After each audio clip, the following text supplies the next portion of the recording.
Okay, a major boost to Narendra Modi. The Gujarat Chief Minister has now been invited by the two main parties in Britain to visit the country. Labour MP Barry Gardiner has sent a letter to him last week inviting Modi to speak on the future of modern India. In the letter, Gardiner says he's a politician who cannot be ignored. He says that as a potential Prime Minister, it is in Britain's best interest that he is engaged. Modi's office has said there are no immediate plans for him to visit the UK. Okay, joining me now from London is Barry Gardiner. Appreciate your joining us, the Labour MP.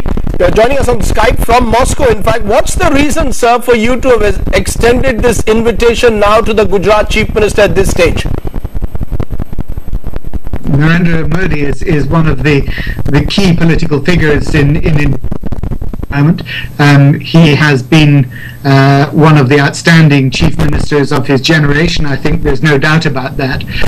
And it seems very appropriate with the Indian elections coming up next year that people in the political circles in the UK will want to hear from him about his views on the future of modern India, his views on the future of global relations, and of course in particular we would be interested to know what he believes relations between the UK and India will be. Interesting, Mr. Gardiner, because, you know, as we all know, the controversies that have swirled around Mr. Modi, he is still an individual who can't travel to the US because they haven't given him a visa over the 2002 riots and human rights issues. On what basis do you believe the United Kingdom's yardstick today is different from the US yardstick? The point is, it's not for me to answer for the United States, but it's certainly something that we would like to hear from Mr. Modi in the UK. We have more relations with Gujarat in terms of foreign direct investment coming into Gujarat from the UK than I think with every other part of India put together. He has presided over a quite extraordinary economic revolution there, and what we are interested to know is what would an India under his leadership be like? Will it be as progressive? Will it be as innovative? And will it see such strong economic growth as he's managed to achieve in Gujarat? May I also ask you, because his critics will continue to see him as the person who was the chief minister when the 2002 riots took place, hundreds of people died in them. For you and for the UK, for parliamentarians like you, unlike those in the United States, is the 2002 riots no longer for you an issue when it comes to inviting Narendra Modi, I presume now?